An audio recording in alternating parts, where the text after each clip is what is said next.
10 de febrero y hoy vamos a contarles muchas cositas. Vamos a hablar de alimentación, por ejemplo, porque muchos de los productos que compramos habitualmente en el mercado pues pueden ser productos manipulados genéticamente sin que haya ninguna etiqueta que nos advierta de ello. Esa es una de las denuncias que hace la Coordinadora Asturiana contra la manipulación genética de los alimentos. Y ellos estarán esta noche aquí para contarnos cómo podemos actuar, qué podemos hacer para que no nos den gato por liebre. Esa es una de las cosas que vamos a comentar, pero también vamos a repasar, como hacemos siempre, pues la actualidad del día.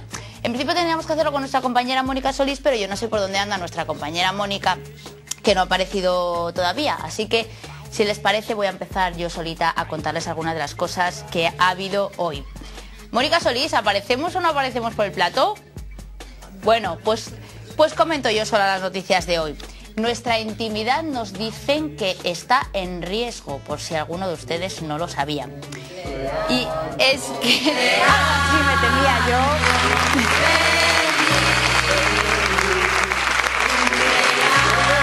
Vamos a ti, cumpleaños feliz. Bueno, qué bonito, qué bonito. ¿Va a decir que cumple? 25 masivas. Ah, pero la habéis puesto. Claro, eso no se perdona. Pero bueno, eso no se... Es que hoy no tenemos ganas de trabajar. En fin, bueno, que me se cae el pinganillo. En como fin. cuando éramos pequeños, venga. Eso, como cuando éramos pequeños abriendo regalos. Bueno. Que vamos a ir contándole a ustedes mientras ven esto, soplan las velas y demás, toda la información que teníamos pendiente para contarles a ustedes. Bueno, no sé yo si habrá tiempo, vamos a romperlo todo, en fin, esas cosas, pero bueno. En fin, esto de aquí ustedes no lo miren, como que no aparece la... Abrir un poco de sitio. Que no. Algún hombre... A ver, ponte... Bueno, en fin, evidentemente... Déjame ahí, ustedes que siempre me ven aquí con el boli, en fin, Sí, de andar por casa... Esto, ábrelo. Esto es otra historia. Ábrelo. Bueno, miedo me da este joven... A ver, ¿cómo se abre? Mónica, Bueno, no me lo Ya, puedo pero es creer. que si no me cae, ¿Qué me cae. nervios? Medina, Bueno, qué Medina, pinta. pluma. Oh, qué bonito. A partir de ahora, para tenerla aquí, gracias. Evidentemente que te la voy a comprar, ¿Por qué se esconde Vanessa? A ver, no, Vanessa no se esconde, está detrás de mí, me parece. ¿Qué Está escondida, está escondida. Ah, está escondida. Está la maquilladora, la El nombre y todo, tarjeta. tienes que ver los números todos. Te estás haciendo mayor. Bueno, estos son amigos, por favor, Sí, hombre, mayor sí. Poner ahí Pero para que... ahora voy a decir un secreto. ¿No sabes que la edad de una señora no se Uno debe cuenta? acordarse de la fecha, nunca de la edad, pero yo lo voy a decir. Patricia le han hecho hoy un regalo muy especial, pero hasta marzo no lo va a poder desarrollar. En fin. Y va, lo digo, sí, se va a París.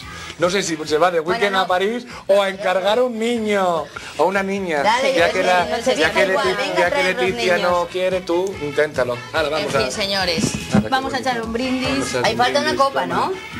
Sí, es igual, ¿eh? Es que Vanessa Vale. está escondida. Ahora.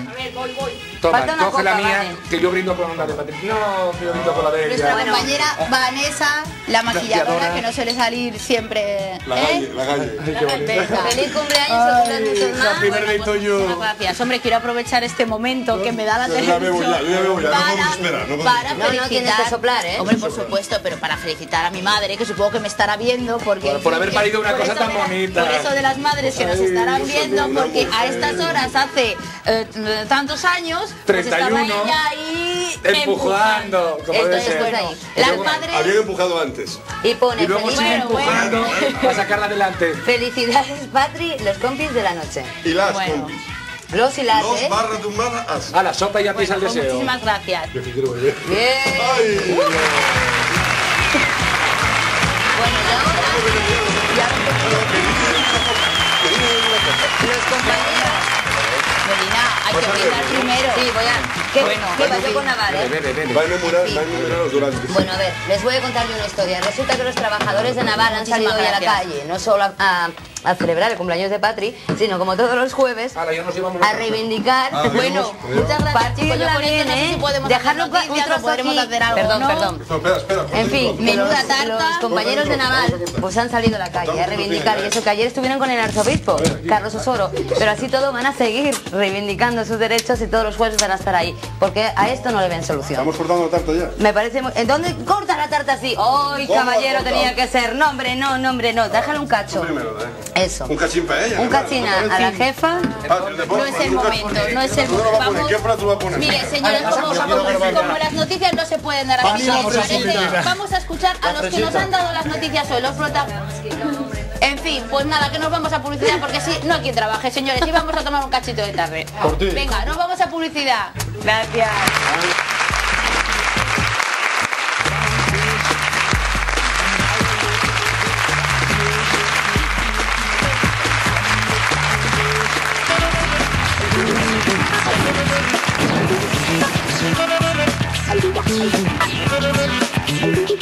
Servicio de transporte propio, terapia ocupacional y rehabilitación, atención psicológica al anciano y familiares, dietas individuales y trato familiar. Centro de Día Santa Ana, el lugar de atención para nuestros mayores.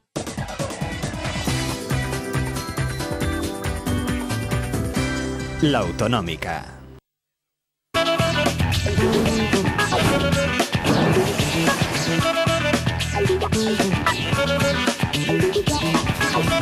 Bueno, señores, pues tendrán que disculparnos, pero después de esta súper sorpresa de los compañeros de Teleasturias vamos a intentar retomar la línea del programa y, como les decíamos antes, vamos a hablar de alimentos, porque yo no sé si se fían ustedes de la calidad de las frutas, de las verduras, de las hortalizas que habitualmente compramos en el supermercado, pero es que nos advierten de que en ocasiones esos alimentos no vienen con un etiquetado especial que nos indique cuáles son sus características y se puede llamar a engaño. Quien sabe mucho de esto son la Coordinadora Asturiana contra la Manipulación de genética de los alimentos, que antes se me olvidaba.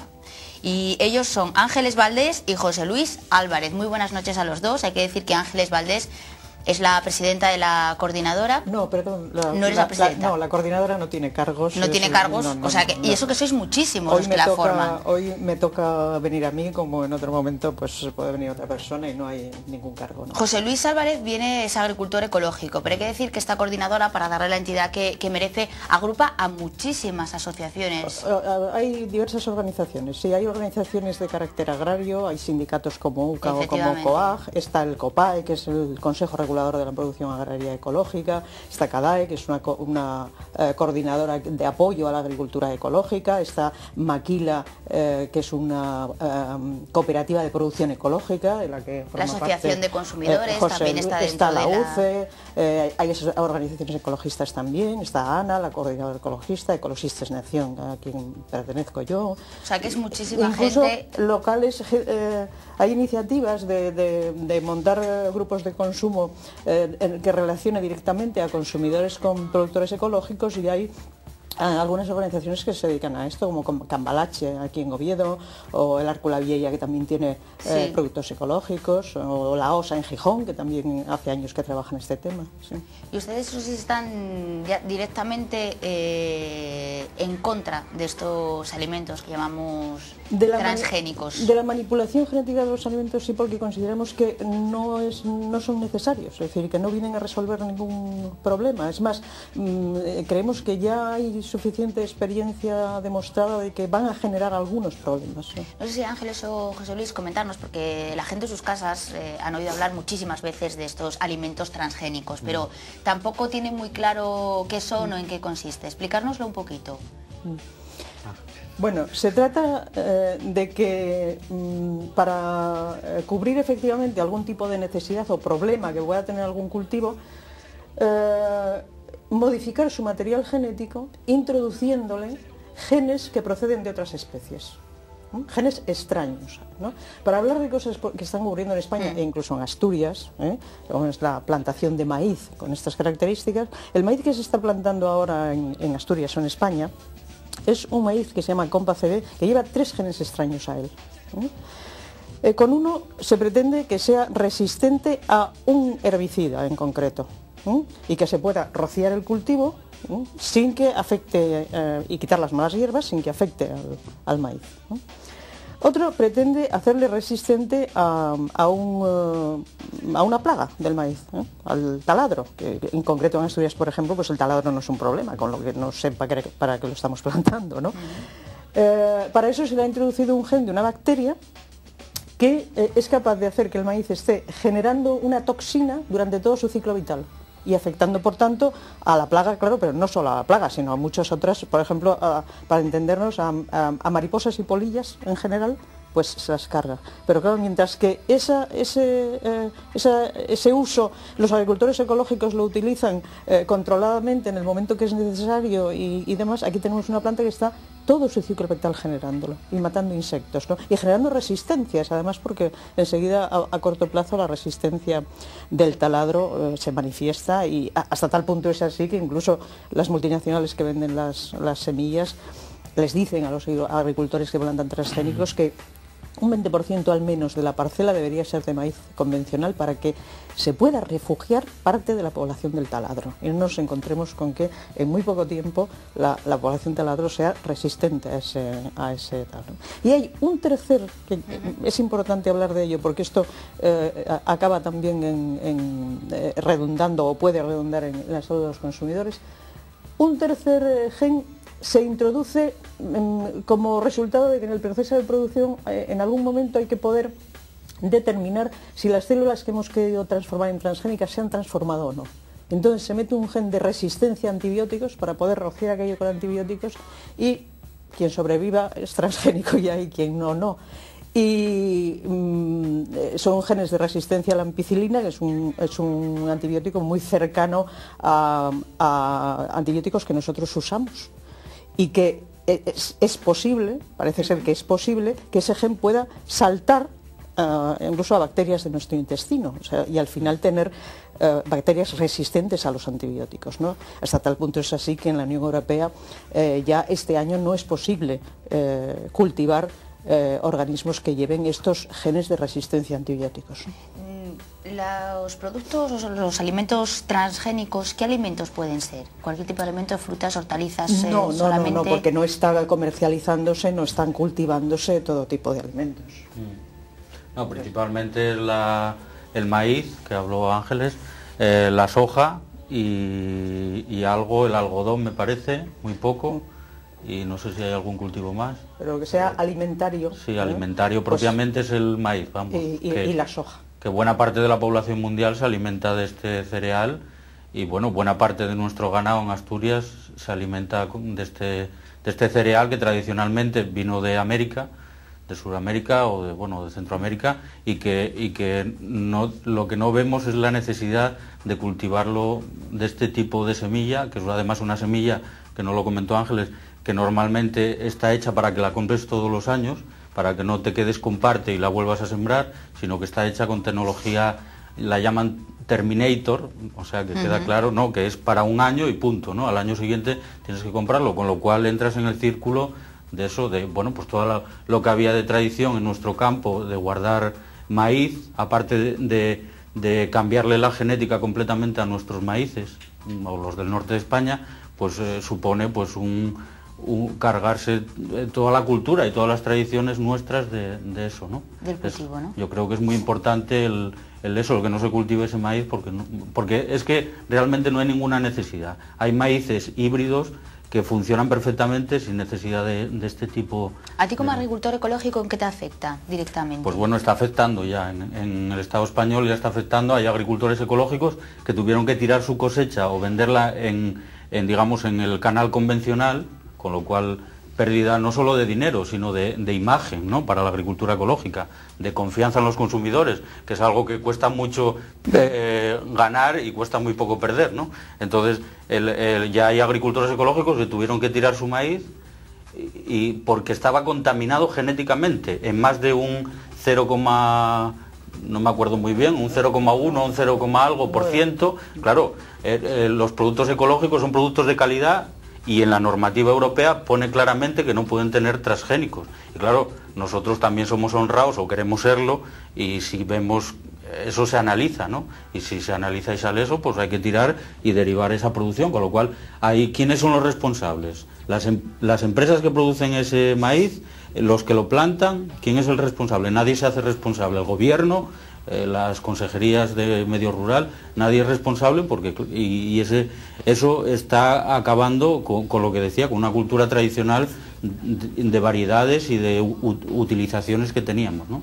Que no solamente pérdida dineraria, vamos, que es también cultura, que yo creo que es algo que tenemos que conservar si queremos ser, pues, lo que somos, ¿no? Por no hablar de los perjuicios que todavía no se sabe, pero pueden tener para el ser humano, ¿no? Para el organismo del ser humano. Efectivamente, ahí hay riesgos que... Porque hay una laguna todavía muy grande. Claro, y ese es el problema, porque bonita manera de aplicar el principio de precaución, quiero decir, ponerlos a circular, empezar a cultivarlos... Y luego ya veremos. Y los estudios ir haciéndolos después, ¿no? Que es un poco lo que se está haciendo. Ahora ¿no? mismo están en el mercado, evidentemente. Ahora mismo están en el mercado, y por ejemplo, en el sentido este de los alimentos y el etiquetado, que es obligatorio etiquetar desde mediados del año pasado, desde abril o así, ¿no? Todo lo que supere el 0,9% de ingrediente que sea de origen transgénicos debería decirlo en la etiqueta. Pero curiosamente... Es una normativa a nivel nacional. No, a nivel europeo. Sí. Pero curiosamente, si uno va a los anaqueles de los supermercados en este momento, no encuentra cosas que digan y lleva lecitina de soja modificada genéticamente. Mira que hay productos en el mercado en este momento que llevan la lecitina como un coadyuvante tecnológico, como desde una galleta a una mahonesa puede haber lecitina. Teniendo en cuenta que el 70 o 80% de la soja que se comercializa es transgénica, ¿cómo es posible que el hecho de que no figure no quiere decir que no lo lleve? Claro, pero es que es obligatorio y las administraciones tienen que controlar eso, ¿no? Nosotros nos hemos dirigido aquí a la Agencia de Consumo para ver qué programas de control se habían hecho durante el pasado año. Y bueno, pues la respuesta es que bueno, que en los programas del 2005 pues se empezará a controlar esto, ¿no? Es decir, que durante el 2004 no ha habido realmente control, ¿no? Pero también hay que concienciar a la gente, porque aunque empiece a figurar en el etiquetado hay que explicarle también a la gente. Evidentemente, es una de las tareas no tenemos conciencia de mirar ¿no? un poco lo que aparece en cada... Es una de las tareas que se plantea la coordinadora, ¿no? Aparte de hacer el seguimiento de las administraciones y de su control sobre el tema, ¿no? Hay muchos problemas ahí en muy diversos campos, para los consumidores, pero también para los agricultores ecológicos y convencionales, porque la polinización cruzada es algo de todos los días. En España ya ha habido casos. Hay que tener en cuenta que España es el único país europeo que está cultivando transgénicos, En Francia empezaron los primeros y prohibieron a partir del 2000. En Alemania se ha prohibido el cultivo de soja. Es decir, es aquí el único sitio en el que lo estamos haciendo. ¿Y por qué? ¿Resulta más rentable? ¿O por qué? Es una de las cosas que prometían las empresas, ¿no? Pero que con 10 años de experiencia ya se ha visto que no. Es decir, que realmente... Y luego está el problema de que a corto y medio plazo se generan resistencias en la propia plaga que tratan de combatir. Realmente las ventajas en este momento no se están viendo, ¿no? Luego vienen los problemas de polinización con los campos vecinos. Hay una laguna legal ahí, como decía José Luis, a quién se le adjudican las responsabilidades, quién paga. Es un tema complejo y que afecta muy diversos campos, ¿no? Sí, porque además vosotros comentabais en una nota de prensa que enviasteis hace poquito que el gobierno estaba elaborando un decreto que establecía distancias, creo que eran de 25 metros entre cultivos transgénicos y no transgénicos. Sí, los profanos no sabemos, pero bueno, 25 metros tampoco es una distancia. Suena muy ridículo cuando, por ejemplo, una abeja se puede mover 4 o 5 kilómetros para recoger el néctar para hacer miel, ¿no? Entonces, bueno, abejas, abejorros, toda la familia de insectos, el viento, que es el viento también, 25 metros es, bueno, pues es ridículo, y esa ley va a estar ahí, está a punto de aprobarse, una ley que el partido que estaba antes en el poder había hecho, la ley de coexistencia entre cultivos transgénicos, porque lo impone Europa, había que hacer esa ley, y cultivos convencionales y ecológicos, pero fue una ley que en otros países de Europa esa ley se aplicó y casi se frenó, se prohibió el cultivo de transgénicos por lo rigurosa y estricta que era. Sin embargo, aquí en España, pues claro, como hay 40.000 hectáreas ya plantadas, pues deberían decir, bueno, esto ya es muchísimo, entonces ya no podemos hacer una ley, y las presiones, vamos, de las multinacionales sobremanera, ya no podemos hacer una ley muy estricta porque ya tenemos los cultivos ahí, ¿no? Es ridículo, vamos, la polinización, y bueno, no solo la polinización, vamos, la contaminación a todos los niveles, porque no hay que hablar solo de agricultores, hay que hablar que eso sale a la naturaleza, eso lo comen los pájaros, eso lo comemos todos los seres vivos que estamos en la tierra y que no sabemos hasta, o sea, que había que tener ese principio de precaución de que pasaran unos años en laboratorios, en ensayos, como se está haciendo en el resto de Europa, para sacar esos cultivos de esa manera a los campos, y claro, los campos están en el medio y los medios pues están relacionados con todos, ¿no?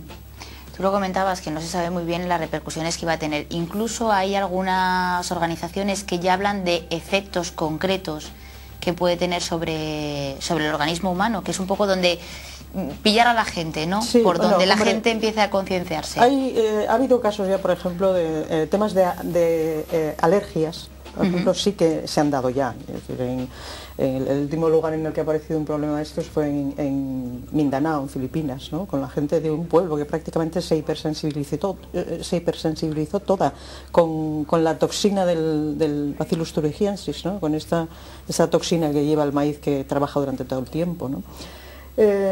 Y también está el problema, yo creo que da más miedo, no solo a los que estamos en contra de los transgénicos, es el tema de la resistencia a antibióticos, ¿no? De hecho, bueno, lo que digo, a partir de este año, en principio sería ilegal plantar transgénicos que llevaran ese gen de resistencia a antibióticos, ¿no? Porque eso podría, vamos, eso sería brutal. Un riesgo muy grande, por ejemplo, para nuestras ganaderías. Porque, y para nosotros, bueno, para los humanos también, pero para nuestras ganaderías es un riesgo muy grande, porque si haces un animal resistente a antibióticos, pues luego cuando de verdad está enfermo, pues esos antibióticos no le sirven, ¿no? Con lo cual, pues vamos, las inversiones cada vez en ganadería son mayores en animales y en todo lo que es genética y calidad de nuestras razas, y de razas como la frisona, ¿no? Pues es que es correr un riesgo muy grande, ¿no? De que se nos pueda morir, claro, nadie puede hablar de eso. Sé que también hubo estudios de antibióticos en humanos y que bueno, que parece ser que cada vez tenemos más antibióticos, y muchos igual no es que nos automediquemos o nos mediquemos con antibióticos en exceso, sino que entran por esas vías, ¿no? Hay estudios que, hombre, es muy difícil porque tampoco la sanidad lo está investigando, ni los poderes, porque muchas veces pues tienen presiones para investigar otras cosas, ¿no? Más bien en este sentido de potenciar los transgénicos que en potenciar pues otras formas de trabajar y de vivir, ¿no? Que son pues más naturales o más ecológicas, o defender nuestras variedades locales, defender la agricultura ecológica, defender pues otras formas de trabajar y de vivir que, vamos, que se está viendo en nuestra Europa, ¿no? Que se está viendo que son posibles, vamos. ¿Qué puede hacer, os hago la pregunta a los dos, qué puede hacer el consumidor, el ciudadano de a pie ante esta situación que, en fin, le viene un poco, nos viene un poco grande, ¿no? Cuando uno... Lógicamente, cada vez que vamos al mercado y ponemos dinero en el bolsillo de alguien, estamos potenciando ese algo o ese alguien. Es decir, decidir bien dónde ponemos nuestro dinero es una forma también de tomar decisiones sobre por dónde van a ir las cosas, ¿no? En este sentido, claro, el llamamiento es a informarse, ¿no? Y a luego tomar la decisión correcta, es decir, exigir estar informados lo primero, es decir, el etiquetado tiene que empezar a funcionar, ese decreto tiene que cumplirse, las administraciones tienen que implicarse ahí, para que yo pueda luego decidir realmente si lo quiero comprar o no lo quiero comprar, ¿no? Y el llamamiento es a que no se compre, porque si no se compra, si nosotros no queremos, no van a estar ahí, eso está claro, ¿no? Evidentemente. La coordinadora además piensa que en Asturias es especialmente innecesario esto. Es decir, y que cuando la Junta General del Principado todavía decidió hace unos meses instar al Consejo de Gobierno para que tuviese en cuenta, se dirigiese a la Comisión de Bioseguridad Nacional y que allí se tuvieran en cuenta, digamos, las estrategias productivas de las distintas comunidades. Es decir, si aquí estamos trabajando con marcas de calidad, estamos intentando que la producción de quesos, de leche, de carne, vaya por estas vías. Algo tenemos que hacer también en concreto con medidas concretas para que eso sea así, ¿no? Nosotros nos hemos dirigido a la Administración que ya que han decidido esto y han decidido meterse en el club, digamos, de las regiones libres de transgénicos que existen en Europa, pues que empecemos a tomar medidas concretas para activar esto. Es decir, que no puede ser que estemos, por ejemplo, subvencionando en este momento maíz transgénico, como el maíz convencional. Es decir, quien planta maíz, se lo pagamos, y no nos importa si es transgénico o no. No puede ser. ¿Por qué no estamos potenciando estas marcas de calidad y la agricultura ecológica en instituciones públicas? Es decir, en las dietas de los hospitales, de los colegios, de las residencias de ancianos. Esa es una forma de apoyar en concreto esas cosas, ¿no? En fin, pues esperamos que desde aquí por lo menos habré dado información a la gente sobre qué son, y lo que decíais, que la Administración se preocupe un poquito para que por lo menos se nos advierta a los consumidores. Y sea posible elegir realmente. Efectivamente, y cada uno elija lo que quiera consumir o lo que no. Ángeles, José Luis, muchas gracias por haber estado aquí y habernos contado estas cosas. A vosotros. Así que ya saben, al parecer hay que estar más alerta de lo que pensamos con lo que comemos a la hora de ir al supermercado, vigilar un poquito más las cosas. Vamos ahora mismo a hacer una pausa de publicidad, pero volvemos enseguida.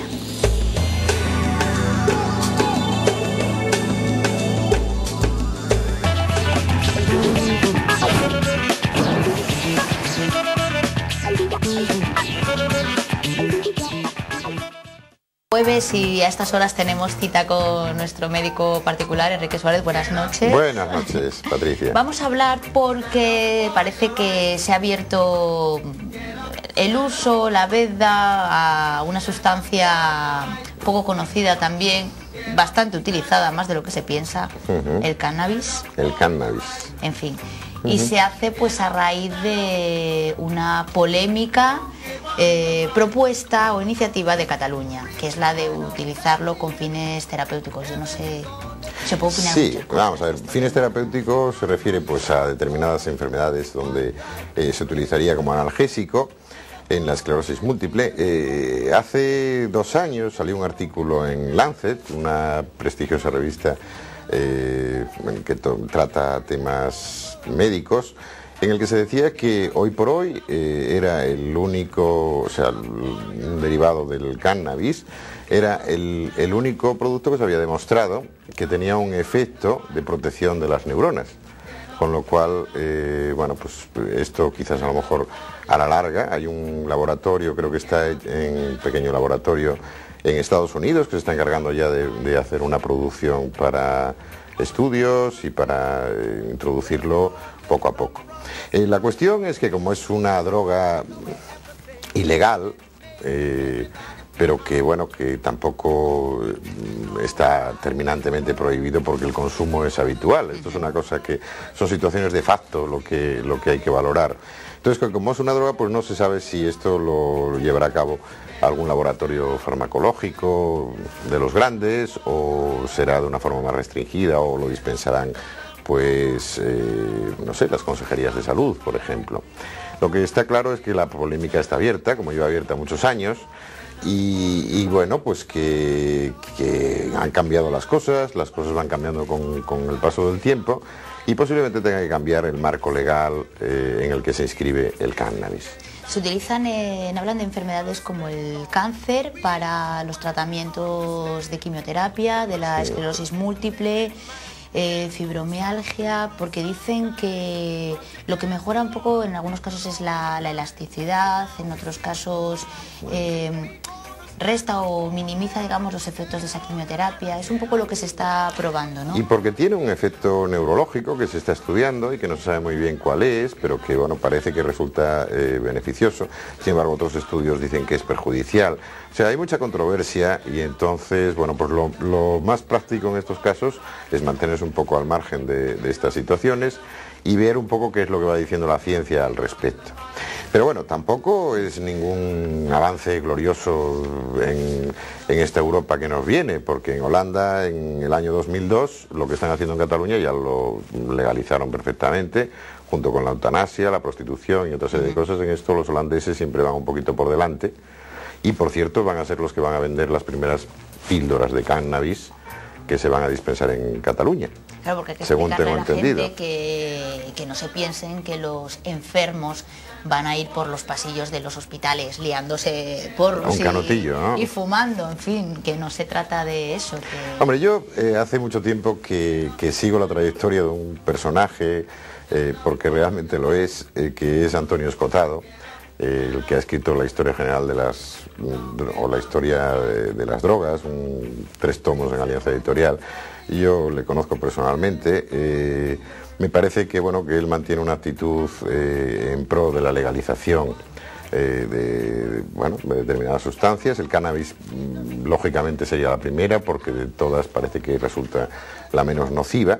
Y bueno, yo creo que hay que empezar a hablar poco a poco, detenidamente, sosegadamente, sobre el tema de la legalización del consumo está hecha, pero sin embargo la legalización de la venta no es posible. Entonces lo que no se comprende muy bien es cómo, no es que esté legalizado el consumo, es que no se sanciona el consumo, mejor dicho, ¿no? Pero bueno, que si no se sanciona y se sabe que se utiliza, pues lo que no está muy claro es de dónde se obtiene. Posiblemente de los 800.000 marroquíes que viven de exportarlo a Europa, que son muchas familias las que viven, es un negocio que mueve mucho, viven de este tema, y posiblemente pues todos los que entren en la cadena se saquen unos pingües beneficios. Yo siempre he sido partidario de que quizás el término legalización no sea el más correcto. Me gusta más normalización de la situación. O sea, lo que parece erróneo es que, habiendo una situación determinada, como es la del consumo habitual, pues se haga una política de prohibicionista que tampoco ve la realidad, o sea, no la ve con claridad, al menos desde mi perspectiva. Holanda, por ejemplo, lleva haciendo una práctica al respecto del cannabis. En Holanda es curioso seguirlo, porque se ha hecho un planteamiento diferente, separando lo que eran, lo que aquí se llamaban antes drogas duras y drogas blandas. Y lo que ha ocurrido es una cosa muy curiosa, que es que el consumo de drogas, tanto las duras como las blandas, desde que se ha legalizado el cannabis, o desde que está legalizado de facto, ha disminuido por 2, o sea, ha pasado a ser el 50% del consumo anterior. Sí, es curioso, pero en un sitio como... El único sitio que podemos comparar más o menos es esto, y algunos cantones suizos que tienen una práctica específica, pero con otras drogas como la heroína. Pero es que yo no sé por qué la gente pone el grito en el cielo, porque realmente a los enfermos, pues estamos hablando de enfermos, es decir, de la utilización terapéutica del cannabis, que se supone que va a mejorar su calidad de vida, con lo cual se supone que es un tratamiento. Muchísimos enfermos con cáncer están recibiendo desde hace muchos años morfina. Por supuesto, y es heroína, y lo que pasa es que la morfina está centralizada en una serie de laboratorios, y esto pues es otro indicador de utilización.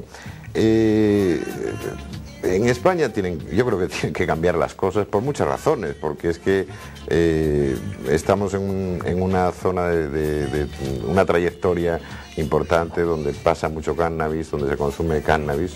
El otro día, en unas estadísticas que vi, había un consumo de un 66% por parte de los jóvenes. O sea, en algún momento lo habían probado, lo habían consumido. No es promover el consumo, evidentemente sería una estupidez, y desde un punto de vista sanitario eso sería un error. Pero lo que no se puede hacer es... eso sería, pues como no reconocer que existe la gripe, o que existe cualquier otra agente que pueda ser perjudicial en un momento dado. O sea, el no reconocerlo creo que es un error, y reconocerlo solo como algo que debe prohibirse, pues creo que también es un error. De hecho, lo que está funcionando ahora mismo en Cataluña, que es de donde parte esta iniciativa, es un plan piloto que está destinado a 1.000 personas enfermas, alguna de estas enfermedades de las que hablábamos, que van a recibir de forma gratuita esas dosis de marihuana que, bueno, para sus... Sí, pero por ejemplo, vamos a ver, se ha comprobado, y estos son otros estudios, que en el tema de insomnio en ancianos, pues a veces la marihuana resulta beneficiosa, y sin embargo son pacientes que a lo mejor la marihuana o algún producto derivado del tema.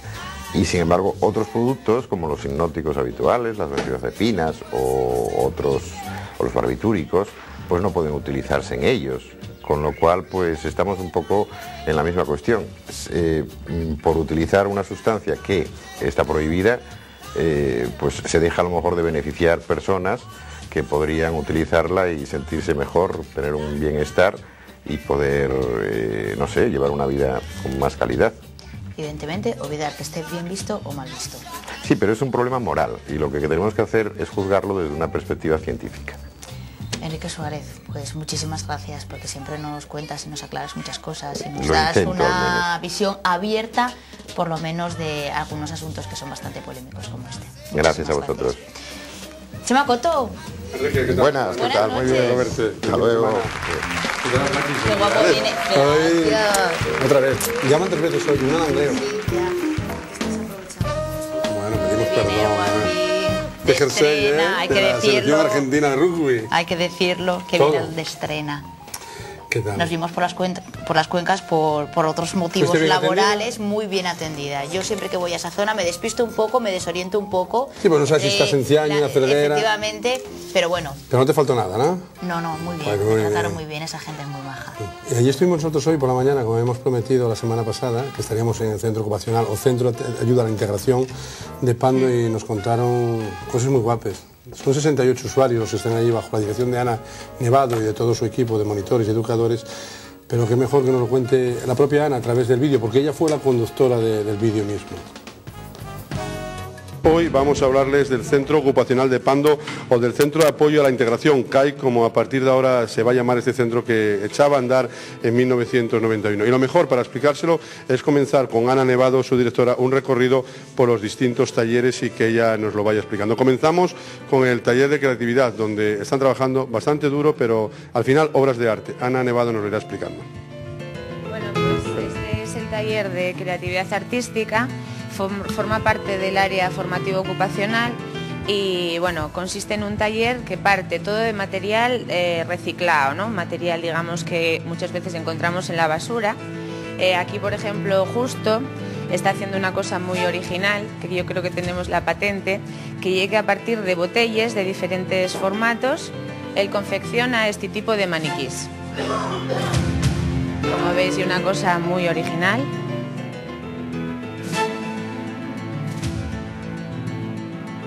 Esther, por ejemplo, está reciclando unos tiestos de barro que eran muy viejos y bueno, veis el proceso, que algunos incluso están rotos.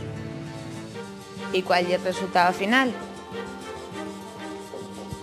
Paralelamente también, como tenemos otras actividades complementarias y estamos preparando la fiesta de los enamorados, pues Ana, a ver que te vea la cámara, está preparando carteles para el Día de los Enamorados. Y aquí están haciendo otro trabajo muy interesante, que es el reciclado de unos botes, consiguiendo pues estas maravillas que veis aquí, ¿no? Son botes que previamente pues echen una imprimación con arena de la playa, cola, luego se pinta y luego ya se decora a gusto de consumidor. Y se puede hacer con botes, con vidrio viejo.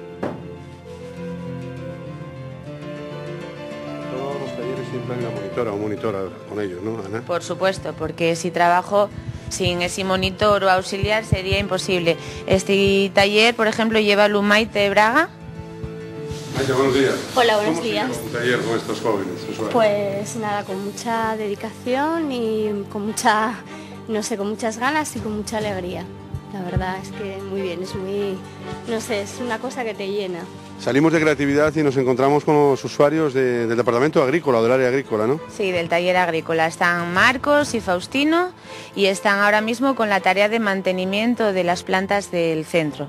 Este taller agrícola pues abarca un área muy grande porque es el mantenimiento de interior y exterior, o sea, se encargan ellos todo de la limpieza, renovación de plantas cuando ya no están en buen estado, cambiarlas dependiendo también de la estación y bueno, como veis, cuídenlos con muchísimo cariño. Ana, el taller agrícola es donde sale quizá la gente más empleada, ¿no? Porque suelen optar a esos puestos de trabajo que los ayuntamientos ofertan, ¿no? Sí, hasta la actualidad, pues sí, por suerte es en la rama que más trabajos están saliendo.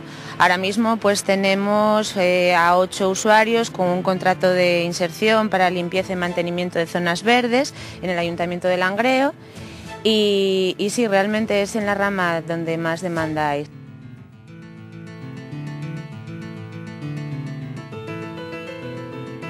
Tras dejar a Luis y a Héctor podando abajo, ahora encontramos con Oti, una estrella del teatro y del cine. ¡Uy, qué guapa estás! ¿Qué estás haciendo hoy? El dejes. ¿Y para qué estás recortando y preparando? Cortando esto, pues aquí también, echar aquí y aquí también. ¿Y si no lo haces bien, te riñe Ana, no? No, a veces sí, ahora no. Cuando hace sol, sacáis mucho a los usuarios. Sí, sí, procuramos utilizar los espacios exteriores que bueno son grandes e intentamos sacarlos bastante. Sí. ¿Y aquí en el Bernabéu realmente cuántos usuarios hay? Bueno, pues intentamos que la proporción de usuarios sea igual en todos los talleres, si no sería saturar en exceso a los monitores, a los profesionales. Y bueno, la suerte que hay en este taller, en este área, y que el espacio, como veis, es enorme, tenemos un invernadero hermoso y permite sí, hacer muchísimas tareas.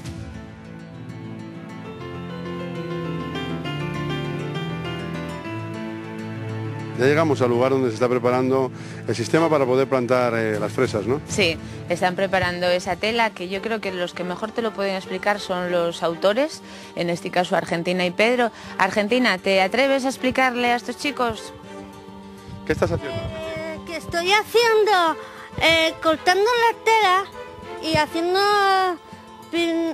cortando los agujeros de la tela y después se ponen en el suelo. Y después se hacen los agujeros y se plantan las fresas. ¿Ya sale? Sí. Un poco de agua y sol, ¿no? Sí. ¿Y Pedro, tú qué haces? Yo voy a hacer Argentina y llevo esto para allá. Vamos bien, trabajando y aclimatándonos un poco al tiempo. Bien, unos días un poco más frío como hoy, en verano un poco más de calor. Sí, unos agujeros perfectos realmente, ¿no? Sí, sí, además lo hicieron todo ellos miden con un tiesto para sacarlo redondo y toman las medidas, lo cortan y lo colocan luego y plantan todo. Qué bien cómo trabajan, da gusto. Da gusto verles, además, es que te lo explican, además sobre todo explican su trabajo. Y aquí no acaba todo, pasamos luego al taller de bricolaje y al taller de gimnasia o de ayuda a la psicomotricidad, ¿no? Y en el de bricolaje veíamos cosas tan guapas para el lunes 14 que preparaban y que Ana nos explicaba con su equipo. Del frío, invernadero por la temperatura, pero cálido, sobre todo escuchando a Argentina, explicándonos todo aquello, pasamos a un lugar ya más cálido, sobre todo por la calefacción, que ya el taller de bricolaje, ¿no? Sí. ¿Qué se hace aquí?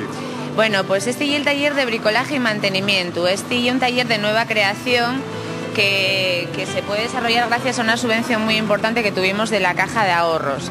Entonces aquí hacen tareas de bricolaje y tareas muy importantes de mantenimiento a nivel básico del centro, pequeñas reformas, el monitor por ejemplo en algunos momentos que se estropea un enchufe, que hay que cambiar un fluorescente, pues el monitor con un grupo de auxiliares pues hacen esas pequeñas reparaciones y luego hacen cosas tan creativas y tan guapas como estos trabajos que podéis ver aquí. Realmente aquí se trabaja en cadena, en grupo, ¿no? Sí, por ejemplo, este es el último trabajo que están haciendo, que es un detalle para el Día de los Enamorados. Entonces veis cómo es el proceso. Por ejemplo, Julio y Emilio están cortando las tapas en forma de corazón y manejan las máquinas. Luego pasan a un proceso de lijado, Beatriz está lijando y luego ya es lo que es el pintado de cada tapa, que en su mayoría todos están pintando, si podéis observar.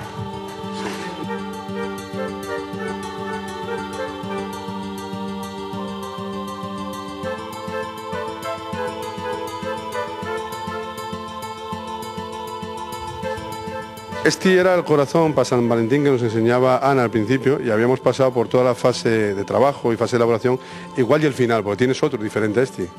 Sí, bueno, el final está rematándose ahora con la pasamanería que Carmen os explica. Carmen González, la monitora. Sí, mira, después que hacen todo el proceso y de pegado y tal, después se pasa el adorno, se le pone pasamanería, se hacen los raminos de flores que se hacen aquí, no vienen hechos, se van haciendo poco a poco con el lazo, se pegan con silicona y bueno, luego habitualmente se le pone el nombre por detrás del chico que lo va a llevar.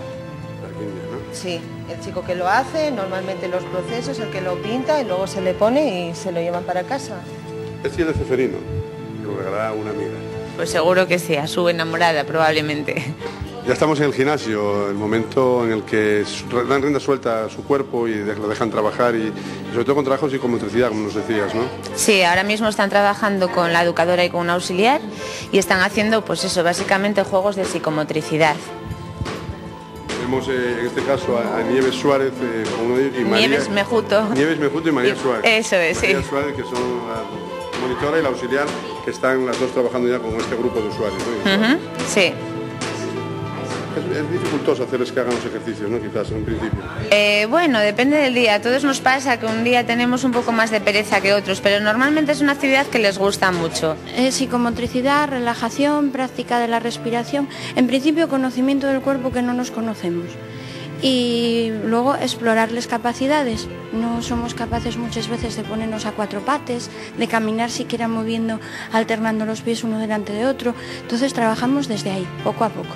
¿Qué está haciendo ahora María Suárez con este usuario? Pues están pasándose la pelota por todo el cuerpo, intentando pues relajar los músculos un poco. A ver, Jaime.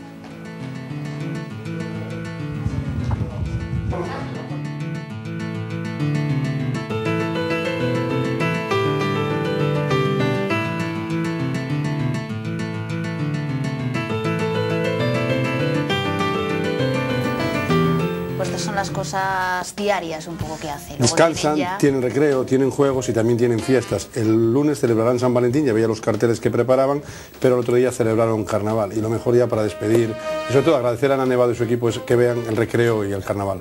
Fue maravilloso. Tenemos esas imágenes de ellos en el centro. Fueron momentos que lo recordaré siempre por lo bien que los chavales transmiten, o chavales, los usuarios, hay gente de 50, nacían en 50, ¿no?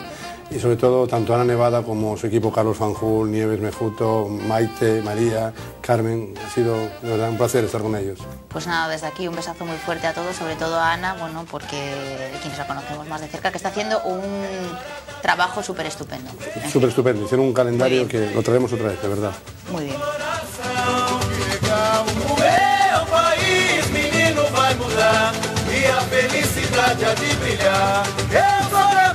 Sou gavião, sou rei. Eu sou no tabuleiro da vida. Oh, oh, oh. Sou fiel ao ideal.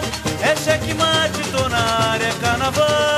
Eu sou gavião, sou gavião.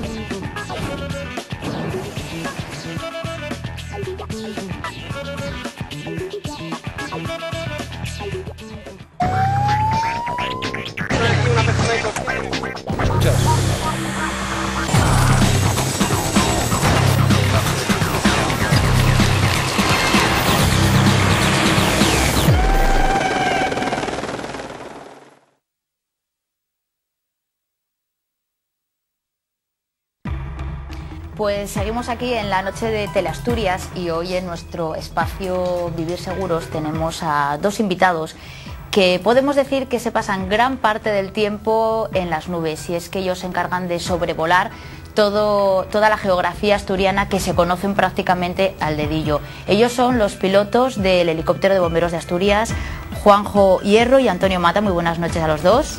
Buenas noches. Hola, ¿qué tal? Y gracias por venir, porque hay que decir que teneros a los dos juntos es complicado, porque en Asturias tenemos en estos momentos dos pilotos y sois vosotros dos. Sí. Pues sí, la verdad es que sí, es una cuestión exclusiva del invierno, en verano es imposible. En verano sería imposible teneros, ¿no? Sí, y me imagino que muy tarde. Efectivamente, porque os podemos tener aquí, uno de los dos se supone que está de guardia. Claro. No sé quién de los dos. Yo estoy de guardia. Bueno, está Juanjo. Estoy de guardia, pero a estas horas de la noche precisamente ya hemos terminado, porque es invierno. Sin embargo, si fuera verano sería todavía de día y sería imposible estar. Y seguiríais sobrevolando. Seguiríamos, bueno, por lo menos de guardia. Ahora mismo, bueno, pues entonces Antonio está de descanso. ¿Cómo es vuestro horario? Porque claro, es que sois dos y el helicóptero me imagino que durante el día funciona, tenéis que estar permanentemente de guardia. Pues mira, tenemos un turno semanal en el que hacemos 2 días de guardia, 2 días de descanso, un fin de semana de guardia y un fin de semana de descanso. Y luego pues la jornada desde el punto de vista laboral es, nunca mejor dicho, de sol a sol.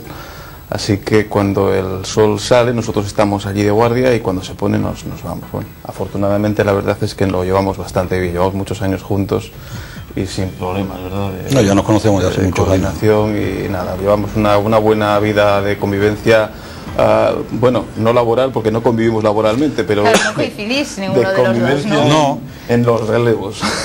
Pero como se suele decir, estamos condenados a entendernos porque somos, al estar dos, indudablemente, pues si él necesita una cosa, yo tengo que apoyar, y si yo necesito una cosa, pues acudo a Juanjo, lógicamente, ¿no? Son guardias, decías antes, de 2 días seguidos, ¿y eso es duro o uno se acostumbra? En verano sí, ¿verdad? Sí, porque hay muchas horas, ¿no? En verano, hombre, hacemos las guardias evidentemente que sobrepasan las 12 horas o por lo menos rondan las 12 horas.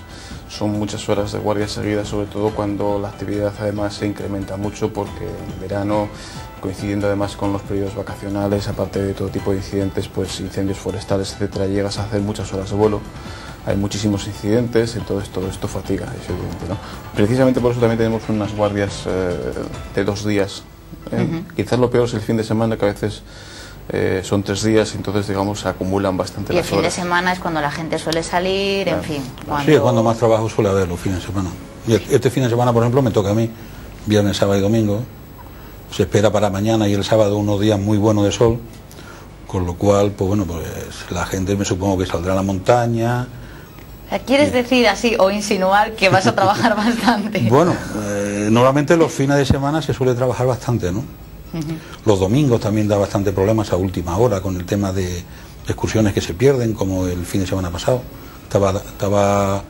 Juanjo estaba de guardia. Un montón, efectivamente, se perdieron, ¿no? 20 o 21 personas en la zona del Retruñón. Y bueno, me avisaron muy temprano para salir el lunes, lo que pasa que como había niebla en la Morval, ¿no? Pues hasta las 9 de la mañana, 9 y pico, no salimos, y ya habían encontrado el camino, habían aparecido en Felitosa. Afortunadamente fueron buenos, encontraron ellos solitos, pero no siempre es así. ¿Cuáles son las salidas habituales que hacéis en helicóptero? Bueno, pues las emergencias en general, la verdad es que hay todo tipo de emergencias y nunca piensas que puedes llegar a verlo todo, ¿no? Cada día nos sorprende una cosa nueva. Pero bueno, lo más usual generalmente suelen ser emergencias que tienen que ver con accidentes en montaña, accidentes en zona marina. Está muy relacionado con lo que es la actividad de ocio de las personas, generalmente. Hay otro tipo de actividades más de índole laboral o quizás de índole doméstica, que dan un tipo de asistencia o que demandan un tipo de asistencia sanitaria urgente. No son fundamentalmente accidentes, sino que son generalmente como consecuencia de problemas de tipo sanitario en la zona rural, quizás a veces accidentes de tráfico, aunque no hacemos tanta cantidad de este tipo de emergencias.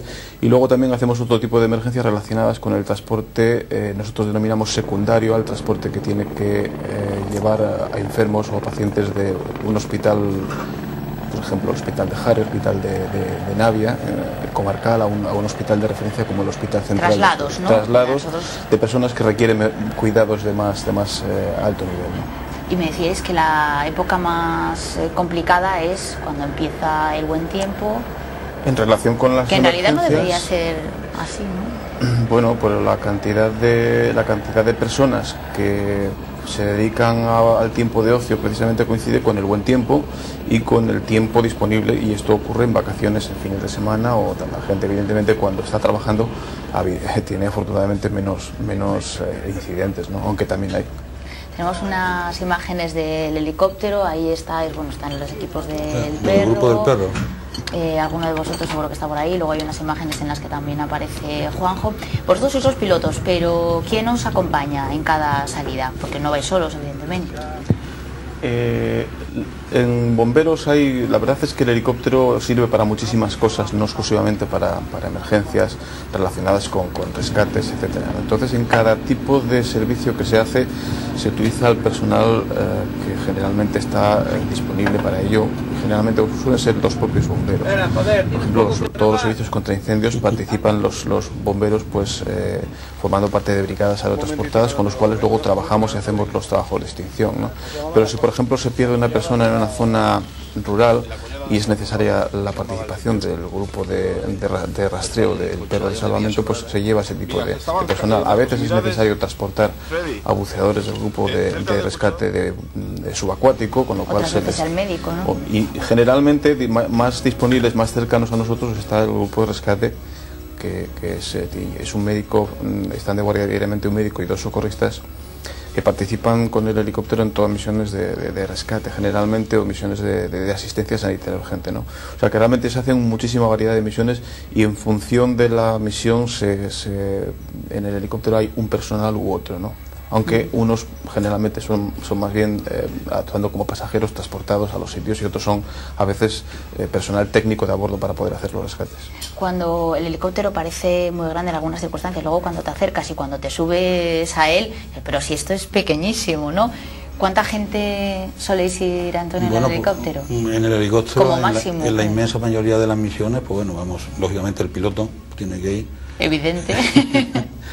El médico y los 2 socorristas que están de guardia, digamos, una salida estándar, bien a un rastreo, bien a un rescate y demás. Para el tema de transporte sanitario secundario, pues sería solamente un médico y un socorrista, ¿no?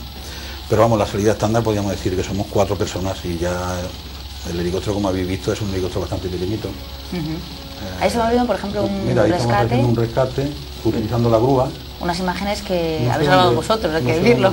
Sí, es en Ubiña. Esto es un rescate hace 2 inviernos en la zona de Ubiña.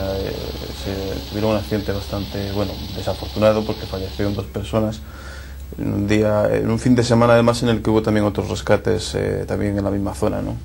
Y sí, no recuerdo mismo exactamente, en la zona, enfrente de Ubiña, vamos, en esa zona que es bonita pero muy peligrosa, por cierto, en ese tipo de... Pero no están los 7, ¿no? En la zona de Sigalabá. Ya.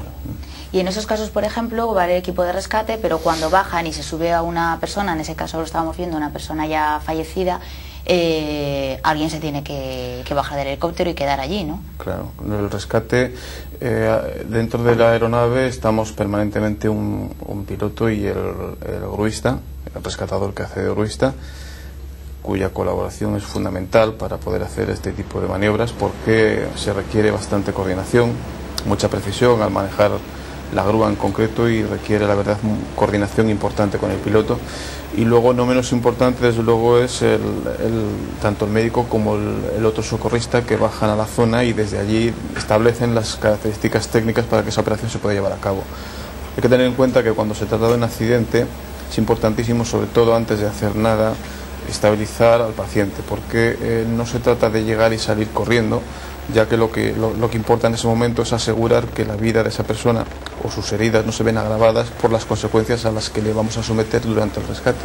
Estas consecuencias, en algunos casos, pueden ser importantes, porque claro, le tenéis que subir. Le tenemos que subir, en fin, puede ser que tenga incluso que llevar vías, o ya incluso estar siendo atendido o tratado con determinados medicamentos que tienen que ir asegurados, no se puede desprender, en fin, hay que intentar que la gravedad de sus heridas no se agrave precisamente por esa maniobra, y es importantísimo por eso que las maniobras que hacen abajo el rescatador y el médico sean muy correctas, ¿no? Asturias, bueno, los que conocemos más o menos, es una zona montañosa, es una zona donde la climatología tampoco ayuda mucho en muchos casos. Y variable. Efectivamente. ¿Eso dificulta mucho el trabajo del helicóptero? Pues sí, la verdad que sí dificulta, ¿no? Porque, bueno, además, como tú bien has dicho, Asturias tiene una meteorología muy propia y bastante cambiante. Te puedes encontrar días que tienes de todo. Días tiene que tener sol, lluvia, niebla y demás, ¿no? Y entonces la verdad que algunas veces para llegar a los sitios de verdad que hacemos unas peripecias increíbles, ¿no? Como para ir a propia Asturias tienes que salir a León, a lo mejor por el Caren mismamente, salir porque tienes de estos días típicos asturianos que está nublado hasta 1000 metros aproximadamente, ¿no? Y entonces tienes que coger una salida, salir por el Cares, salir a León, dar la vuelta para ir a lo mejor, pues no sé qué decirte, a Somiedo, a Ubiña o a cualquier sitio de estos, ¿no?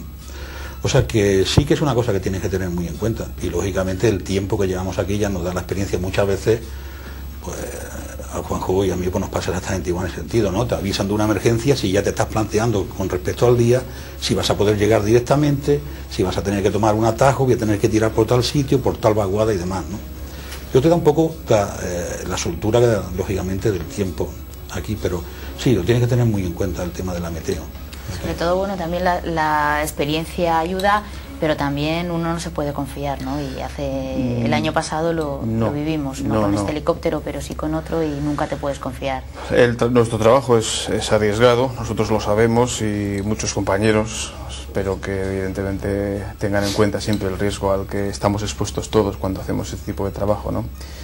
Hay que contar también con el apoyo que se puede obtener siempre de los centros de coordinación. En este caso el 112 Asturias nos presta mucho apoyo. Nosotros estamos siendo prácticamente monitorizados. No es exacta la expresión desde el punto de vista físico, pero sí que evidentemente nuestra misión está siendo supervisada permanentemente por el 112 Asturias, y nosotros nos apoyamos también en su capacidad para obtener información. Y de esta manera podemos adecuar un poco lo que necesitamos hacer, ¿no? A medida que progresa la misión vamos contactando con el 112, y si necesitamos un apoyo informativo sobre determinada zona, hacen las gestiones necesarias. No siempre se encuentra esa información, a veces es difícil obtenerlo, pero si hay posibilidad de que se obtenga y nos la ponen a nuestra disposición, nosotros podemos utilizarla. Y siempre generalmente pues va en beneficio de las personas a las que estamos socorriendo en estos momentos, ¿no? No es la primera vez que tenemos que terminar nuestra misión en León o en Santander o más allá.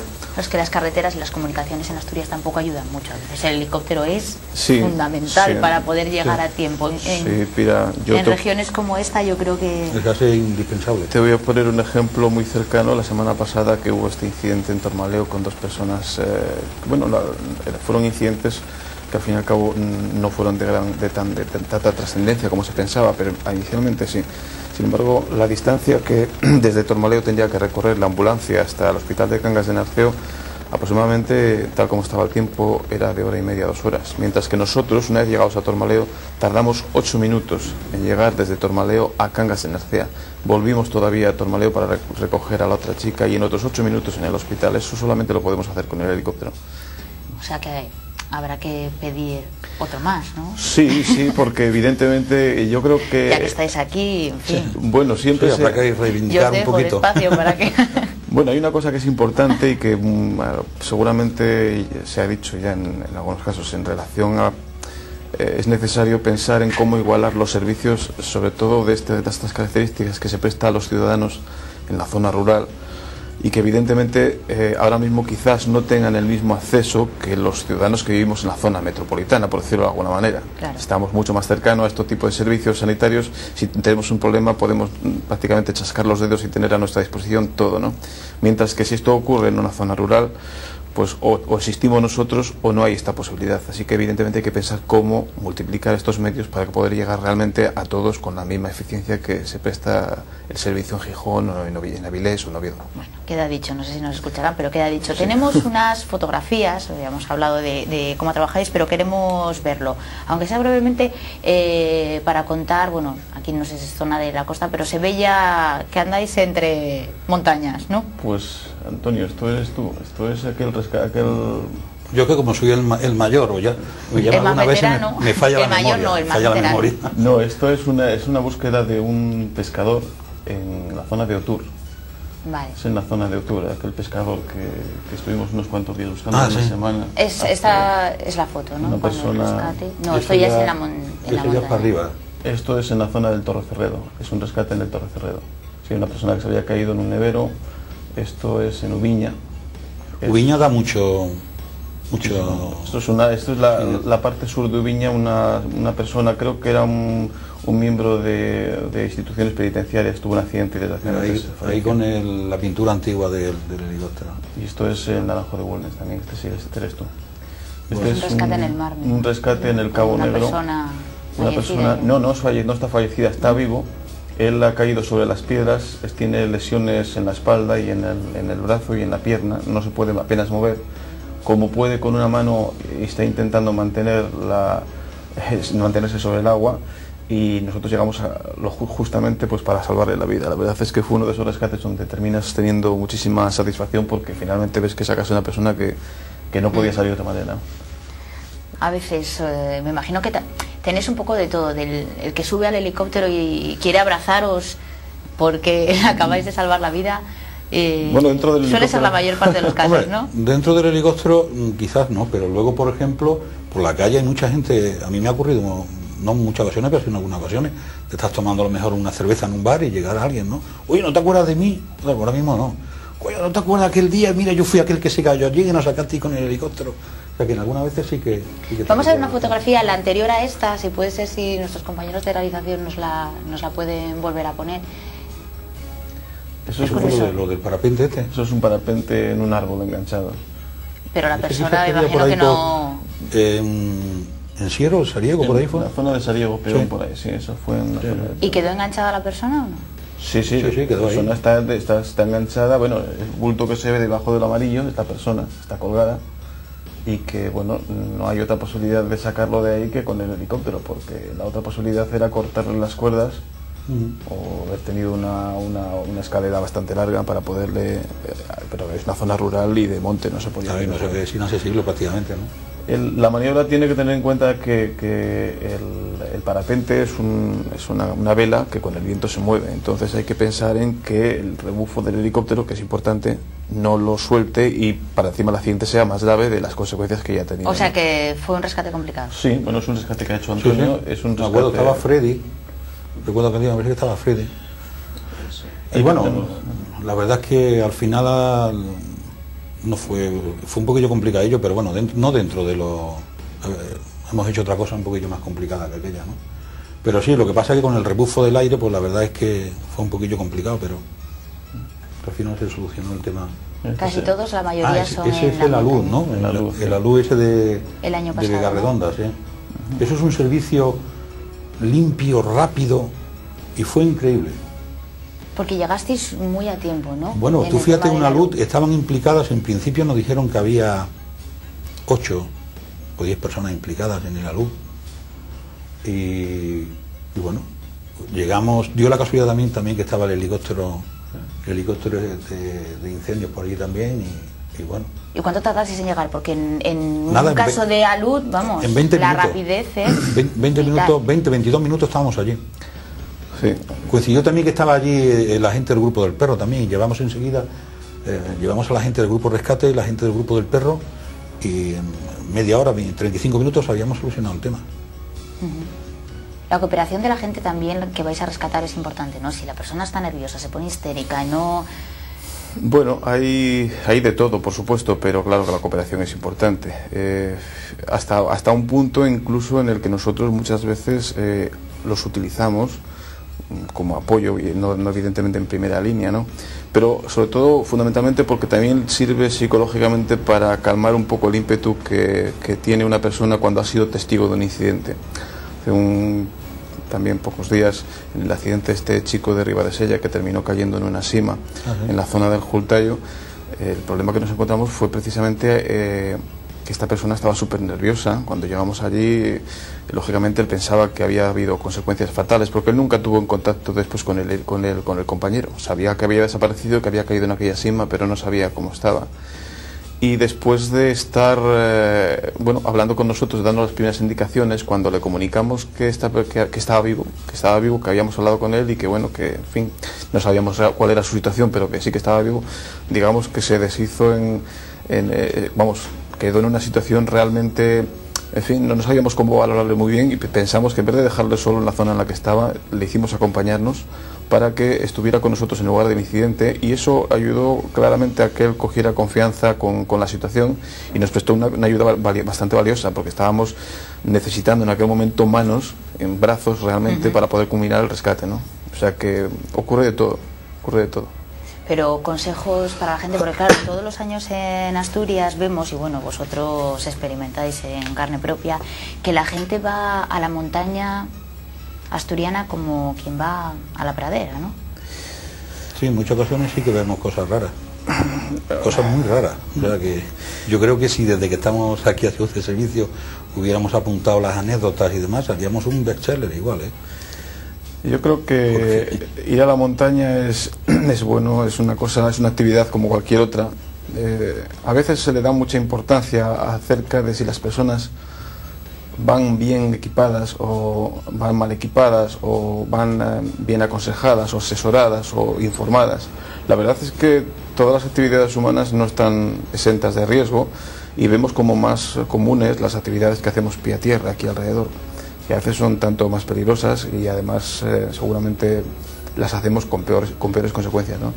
En la montaña, evidentemente, cuando alguien va con un equipamiento inapropiado, si tiene un incidente, pues puede sufrir consecuencias graves, pero no son muy distintas de las de un pescador en el acantilado que con 60 años se arriesga sencillamente a pescar, pues porque lo ha hecho toda la vida, ¿no? Ni esta persona va a prescindir de esa actividad que hizo siempre, y probablemente sea muy difícil pedirle a una persona que deje de disfrutar de su tiempo libre en la montaña.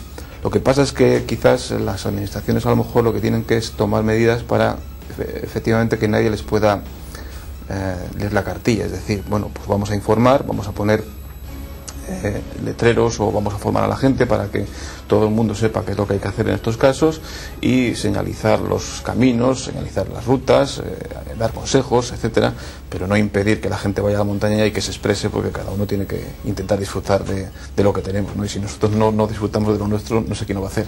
Pero bueno, prudencia, ¿no? Desde luego. Sí, muy importante. Prudencia siempre.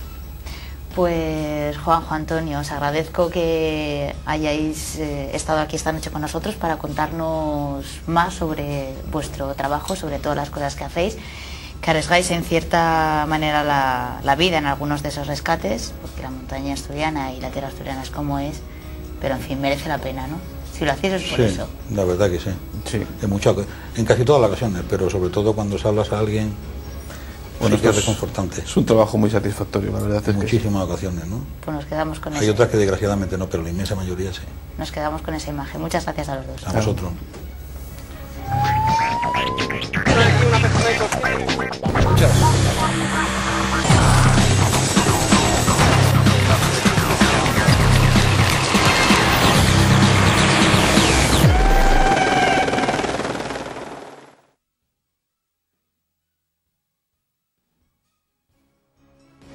Pues con Juanjo y con Antonio, los pilotos del helicóptero de bomberos de Asturias, nos despedimos de todos ustedes esta noche. Antonio, por cierto, estás de guardia el fin de semana, así que siempre digo los jueves que prudencia en las carreteras, en este caso prudencia, que el fin de semana esté tranquilito, ¿no? Esperemos. Ojalá no haya ninguna salida, que lo pasemos todo el día allí sentados viendo la tele y demás. En fin, pues eso, lo dicho, que prudencia en las carreteras, que el martes queremos verles de nuevo aquí a las 9:30, que tenemos una cita en la noche de Teleasturias. Hasta entonces, que pasen un buen fin de semana. Hasta el